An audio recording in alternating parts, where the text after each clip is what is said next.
आए दिन आप YouTube, टेलीग्राम से लेकर तमाम जगह शेयर मार्केट से जुड़ी टिप्स और न्यूज सुनते होंगे। तो बताइए, बैंक निफ्टी और निफ्टी से प्रॉफिट कमाना सीखना है तो ज्यादा सोचिए मत, आज ही ओम ट्रेडर को ज्वाइन कीजिए। क्या आप भी स्टॉक मार्केट में ट्रेडिंग करते हो और लॉसेस से हो परेशान?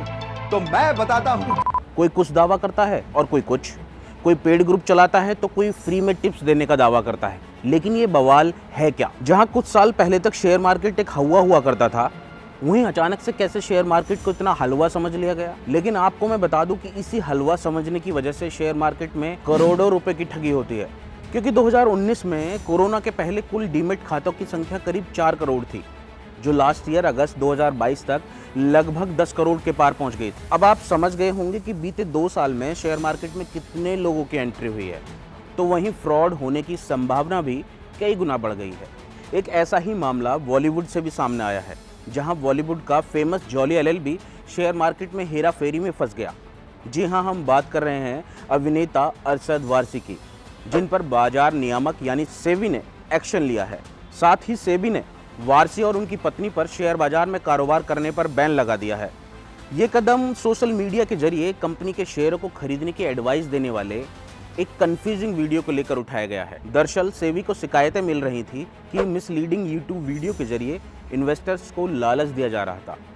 इन पर सेबी ने बीते साल अप्रैल सितंबर में मामले की जांच शुरू कर दी, जिसमें सामने आया कि वीडियो डाले जाने के बाद साधना ब्रॉडकास्ट के शेयरों में उछाल आया और प्रोमोटर्स ने खूब पैसा बनाया। सेबी को इस तरह की शिकायतें मिल रही थी कि साधना ब्रॉडकास्ट के स्टॉक्स की कीमतों में हेराफेरी की जा रही है। जो यूनिट्स काम कर रहे हैं वो शेयरों को निकाल भी रहे हैं।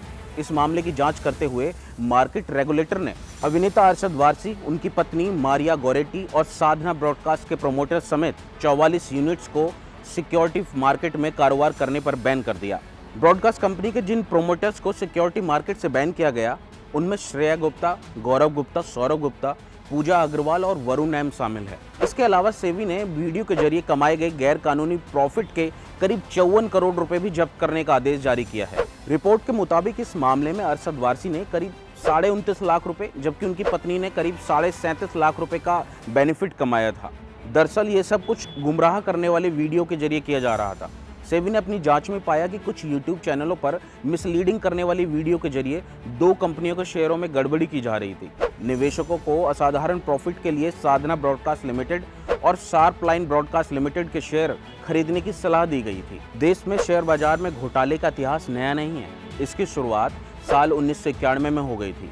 ये वो दौर था जब प्रधानमंत्री नरसिम्हा राव की सरकार में वित्त मंत्री मनमोहन सिंह आर्थिक सुधारों की शुरुआत कर रहे थे। दरअसल भारतीय अर्थव्यवस्था के लिए साल 1990 से 92 का समय बड़े बदलाव का था। इस बीच एक ऐसा घोटाला सामने आया जिसने शेयरों की खरीद बिक्री की प्रक्रिया को बदल कर रख दिया। शेयर बाजार के इस घोटाले का गुरु था स्टॉक ब्रोकर हर्षद मेहता। उस समय घोटाला करीब 4000 करोड़ रुपए का था, जिसके बाद सेबी को और मजबूत करने पर जोर दिया गया। सेबी को शेयर मार्केट में गड़बड़ी रोकने की ताकत दी गई। 1984 में हर्षद मेहता ने ग्रो मोर रिसर्च मैनेजमेंट के नाम से कंपनी की शुरुआत की। शेयर बाजार के गुरु हर्षद मेहता ने ब्रोकरेज कंपनी में नौकरी के दौरान ही सीख लिए थे। उस दौरान हर्षद मेहता बैंकिंग सिस्टम का फायदा उठाकर उनसे लोन लेकर उनके पैसे शेयर मार्केट में लगा देते थे। दरअसल हर्षद मेहता 2 बैंकों के बीच मीडिएटर बनकर 15 दिन के लिए लोन लेकर बैंकों से पैसा उठाते थे और फिर मुनाफा कमाकर बैंकों को पैसा लौटा देते थे। लेकिन जब इसका खुलासा हुआ तो शेयर मार्केट में तेज गिरावट आनी शुरू हो गई। मेहता एक बैंक से फेक बैंक समाधान विवरण यानी BR बनाता था, जिसके बाद उसे दूसरे बैंक से भी आराम से पैसा मिल जाता था। दरअसल कैश बुक और पासबुक के शेष में होने वाले अंतर को मिलाने के लिए जो लेखा तैयार होता है उसे बैंक समाधान विवरण कहा जाता है। खुलासा होने के बाद मेहता के ऊपर 72 क्रिमिनल चार्जेस लगाए गए और सिविल केस फाइल हुए। हर्षद मेहता को भले ही सजा मिल गई हो, लेकिन उनके ही सलाहकार केतन पारिक ने शेयर मार्केट में उससे भी बड़ा घोटाला किया, जिसने बाजार को बुरी तरह से हिला कर रख दिया। सरकारी एजेंसियों ने करीब 40,000 करोड़ रुपए के घोटाले का अनुमान लगाया था। पेशे से चार्टर्ड अकाउंटेंट केतन पारिक ने 1980 के दशक के अंत में अपना करियर स्टार्ट किया और NH सिक्योरिटी के नाम से कंपनी की शुरुआत की।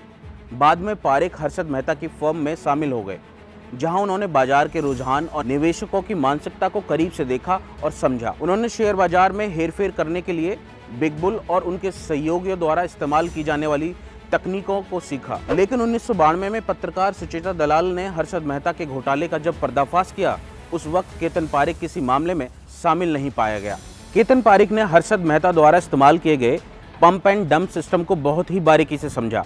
पारेख और उनके सहयोगियों ने मुख्य रूप से आईटी, मीडिया और टेलीकॉम शेयरों पर सर्कुलर ट्रेडिंग की, जो पहले से ही तेजी से बढ़ रहे थे और मीडिया का ध्यान आकर्षित कर रहे थे। लेकिन कहते हैं लालच बुरी बला होती है। अपने गुरु की तरह केतन पारेख भी लालची हो गए।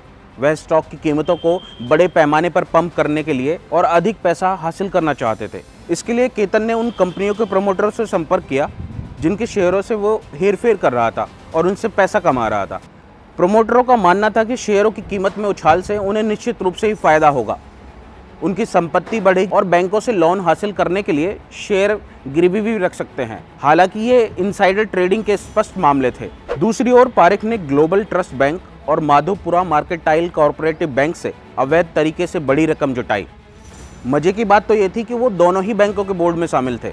उसने कथित तौर पर बैंक अधिकारियों को रिश्वत दी और उन्हें शेयरों के बदले कर्ज देने के लिए राजी किया। हालांकि आरबीआई की गाइडलाइन के मुताबिक बैंकों को एक स्टॉक ब्रोकर को लोन के रूप में 15 करोड़ रुपए से अधिक देने की अनुमति नहीं थी। लेकिन माधोपुरा मर्केंटाइल कोऑपरेटिव बैंक और ग्लोबल ट्रस्ट बैंक ने केतन पारेख को करीब 800 करोड़ रुपए और 100 करोड़ रुपए का कर्ज मंजूर किया। केतन पारेख के घोटाले की खबर सबसे पहले तब सामने आई जब बैंक ऑफ इंडिया की मुंबई ब्रांच ने आरोप लगाया कि उनसे 137 करोड़ रुपए की धोखाधड़ी की है। इसके चलते 2001 में शेयर बाजार में गिरावट आई। आरबीआई ने पारेख के खिलाफ जांच शुरू की। इनसाइडर ट्रेडिंग का दोषी पाया गया और सीबीआई ने उसे गिरफ्तार कर लिया। पंप और डंप स्कीम शेयर बाजार में हेरफेर का एक तरीका है, जहां क्रिप्टो करेंसी या किसी शेयर को अफवाहों के तहत बढ़ा दिया जाता है और जैसे ही यह पीक पर पहुंचती है, इसकी कीमत गिर भी जाती है। इन्वेस्टर झूठे प्रचार में फंसकर खरीदना शुरू कर देते हैं, यह सोचकर कि उन्हें अच्छा फायदा मिल रहा है। एक बार जब यह रिकॉर्ड स्तर पर पहुंच जाता है, पंपर्स उसे बेच देते हैं। आसान भाषा में समझे तो स्ट्रेटेजी के तहत मार्केट गुरु पहले से बल्क में शेयर खरीदते हैं, जिससे शेयर में तेजी आती है। ये देखकर आम निवेशक शेयर में पैसा लगाते हैं। इससे शेयरों के दाम कई गुना बढ़ जाते हैं। फिर पहले से कम कीमत पर शेयर खरीदे बैठे ये ठग अपना प्रॉफिट निकाल ले जाते हैं। बड़ी मात्रा में शेयर बिक्री से शेयर के भाव गिर जाते हैं। इससे आम निवेशक का पैसा डूब जाता है। आजकल YouTube और टेलीग्राम चैनल्स के जरिए इस घोटाले को अंजाम दिया जा रहा है। वैसे शेयर बाजार में कारोबार करना बड़ा आसान लगता है, लेकिन इस आसान और लगातार ज़्यादा रिटर्न पाने की लालच से निवेशकों को नुकसान होता है। लेकिन अगर आप धोखाधड़ी से बचना चाहते हैं और अपने खून पसीने की कमाई को सुरक्षित रखना चाहते हैं, तो इन्वेस्टमेंट से पहले आपको सावधानी बरतनी होगी। सबसे पहले नए इन्वेस्टर को सेबी से रजिस्टर्ड इन्वेस्टमेंट एडवाइजर से ही इन्वेस्टमेंट की सलाह लेनी चाहिए और कोशिश ये होनी चाहिए कि थर्ड पार्टी ट्रेडिंग का अधिकार देने से बचना चाहिए। इसके अलावा यदि आप लॉगिन डिटेल के कारण किसी नुकसान में हैं, तो आप एग्रीमेंट कराने वाले ब्रोकर या थर्ड पार्टी के खिलाफ कंप्लेंट दर्ज करा सकते हैं। कई फिल्मों में पंप एंड डंप स्कीम का चलन बताया गया है और अब फाइनेंशियल वर्ड इसके लिए नया नहीं है। ये किसी ऐसे व्यक्ति द्वारा भी किया जा सकता है जिसके पास ऑनलाइन ट्रेडिंग खाते तक पहुंचने और इन्वेस्टर्स के शेयर खरीदने के जोड़ तोड़ तरीके की आदत हो। मूल रूप से इस स्कीम को समझना होगा। दरअसल फ्रॉड करने वाले एक ऐसे शेयर में लार्ज अमाउंट में खरीदारी करते हैं जो कम वैल्यू पर ट्रेड करता है। इससे कीमत में भारी उछाल आता है। जब इन्वेस्टर शेयर खरीद लेते हैं, तब यही फ्रॉड करने वाले अपने शेयर बेच देते हैं और स्टॉक को गिरा देते हैं। इससे निवेशकों का पैसा डूब जाता है। हाँ, एक और अहम बात है, इन्वेस्टमेंट करने से पहले मार्केट के बारे में रिसर्च जरूर कर लें, जिससे आपको कई तरह की आसानी हो जाती है। बहुत सारे स्कैमर्स शॉर्ट कोड का उपयोग कर SMS भेजते हैं, जो एक प्रतिष्ठित ब्रोकरेज फर्म जैसे नजर आते हैं। इसे ध्यान में रखें और छोटे छोटे स्टॉक से दूर रहें। इस समय डीमेट अकाउंट खाते में होने वाले फ्रॉड की घटनाएं बढ़ती जा रही हैं, इसलिए हमें फ्रॉड से सुरक्षित रहने के लिए सजग रहना जरूरी हो गया है।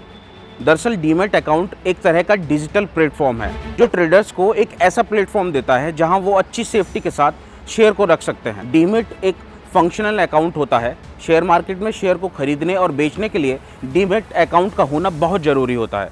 आजकल डीमेट अकाउंट को आप अपने फंड से ऑनलाइन जोड़ सकते हैं। आप शेयर मार्केट के सारे काम घर बैठे इंटरनेट की मदद से बड़ी आसानी से कर सकते हैं। इंटरनेट के इस रूप ने लोगों को सुविधाएं तो दी हैं, लेकिन सब कुछ डिजिटल होने से इंटरनेट के जरिए होने वाले फ्रॉड में बढ़ोतरी भी हुई है। ऐसे में यूजर्स का सतर्क रहना बहुत जरूरी हो गया है। आपके अकाउंट को लॉगिन करने, पासवर्ड से लेकर हर छोटी बात जालसाजों की नजर होती है। ऐसे में किसी भी तरह की धोखाधड़ी से बचने के लिए यूजर्स को अलर्ट रहना बेहद जरूरी है। तो दोस्तों, आपको हमारी ये वीडियो कैसी लगी? उम्मीद करते हैं आपको हमारी ये वीडियो पसंद आई होगी। कोई भी आपका सुझाव हो तो कमेंट करके जरूर बताएं। अगर दोस्तों आपने हमारा चैनल अभी तक सब्सक्राइब नहीं किया है तो प्लीज़ ज़रूर कर लें, क्योंकि ऐसी ही इंटरेस्टिंग वीडियो आपको हम आगे दिखाते रहेंगे। धन्यवाद।